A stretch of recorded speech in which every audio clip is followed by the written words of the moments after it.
السلام عليكم. في العام 1900 في الولايات المتحدة الأمريكية كان هناك شخص يدعى جون مودي ينشر تقييمه الأول للسوق المالية، والذي أطلق عليه دليل مودي للأوراق المالية، وأنشأ شركة باسم جون مودي.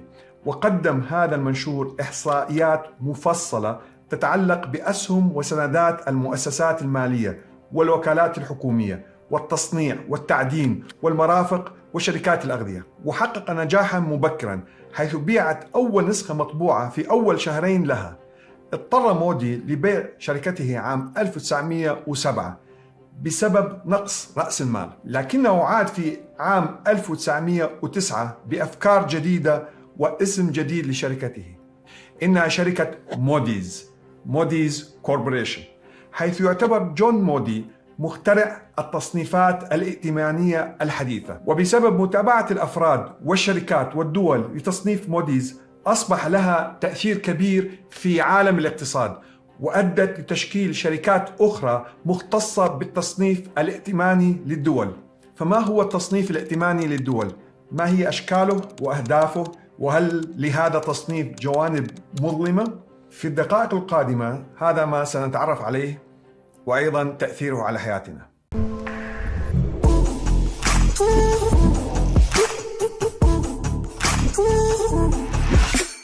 نحن نعيش في ظل عالم تحكمه قواعد الاقتصاد الرأسمالي بشكل عام، المبني في أحد أركانه على الاقتراض وتمويل مشاريع الأفراد والشركات والدول.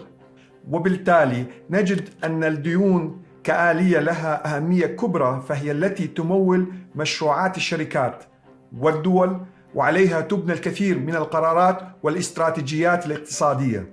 ومن هنا وجدت الحاجة لتنظيم عالم الديون، فكانت أحد أهم المقتضيات لتحقيق هذا التنظيم هي الوقوف على إمكانيات المستدين وقدرته على السداد المنتظم الذي لا يربك السوق ويضمن حقوق الدائن. وغالبا ما تنشر وسائل الإعلام تقارير عن وكالات التصنيف الائتماني، ولا بد أن الجانب الأكثر أهمية بالنسبة للتصنيف الائتماني هو ما يتعلق بالدول، فعليه تترتب أوضاع إيجابية أو سلبية بالنسبة لتكلفة الاقتراض. فالتصنيف الائتماني للدول هي درجة معينة تظهر مدى قدرة دولة ما على سداد ديونها، ويرمز لدرجاتها بالأحرف A B C D.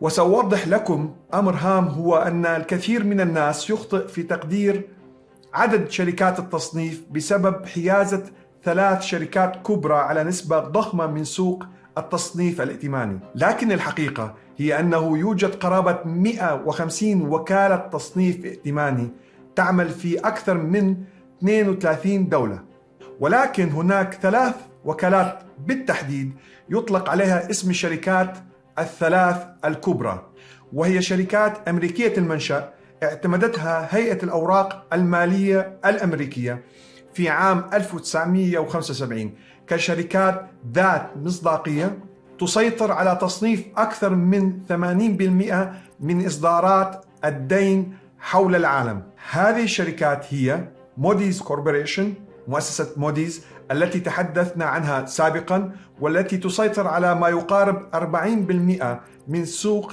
تقييم القدرة الائتمانية حول العالم. الشركة الثانية هي ستاندرد أند بورس، وهي نتاج لدمج شركتين، هم شركة بورس لمالكها هنري فارنبور، وشركة ستاندرد ستاتستكس لمالكها لوثر ليبليك، بدأت عملها الحالي عام 1941. والمؤسسة الثالثة مؤسسة فيتش للتصنيف، فيتش ريتنج، أسسها جون نولز فيتش في 24 ديسمبر 1913، وتسيطر على تصنيف 15% فقط من إصدارات الديون في العالم.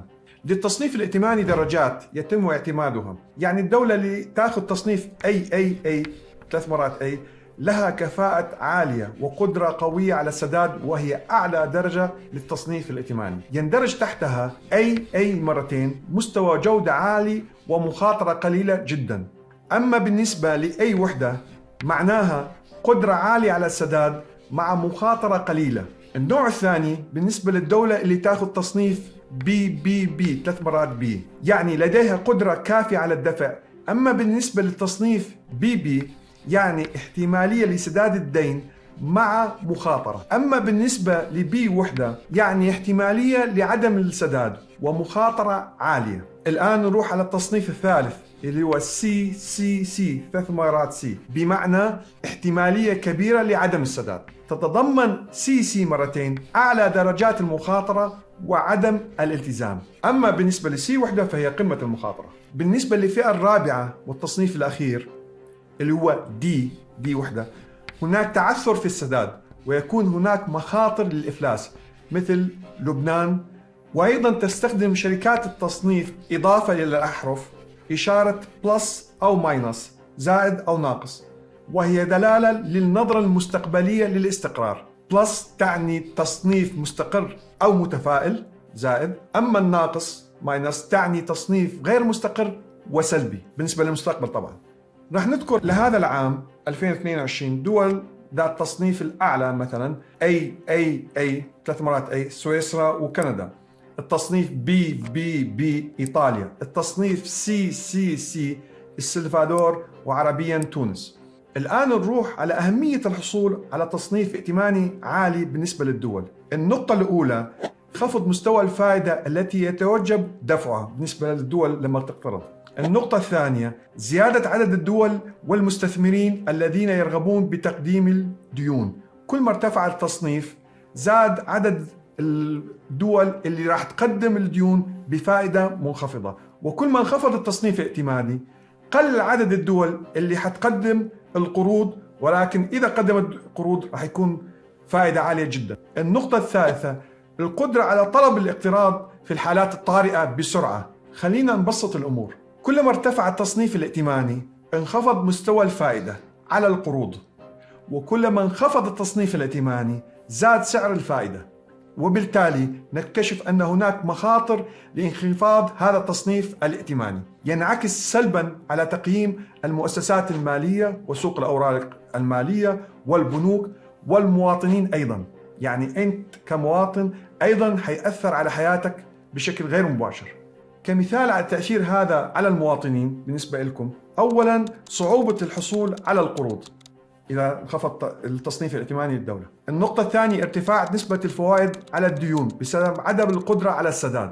النقطة الثالثة ابتعاد المستثمرين المحليين والأجانب عن الدول ذات التصنيف المنخفض، طبعا أيضا هذا يأثر على السوق. النقطة الرابعة حتلجأ الدولة إلى إجراءات تقشفية قاسية تطال الدولة والمواطنين، كما أنه يهدد الفقراء والقطاع الصحي والقطاع التعليمي. ومثال على ذلك فخلال وباء كورونا ظهرت فجوة واسعة بين البلدان الغنية والفقيرة من حيث المبالغ التي تنفقها لمكافحة تأثير فيروس كورونا، وبالتالي انخفض الدعم بالنسبة للبنية التحتية للرعاية الصحية. فالدولة ذات التصنيف المنخفض قررت الحفاظ على استقرار تصنيفاتها الائتمانية وعدم الغرق بالديون، وتخلت عن دعم القطاع الصحي في تلك الفترة.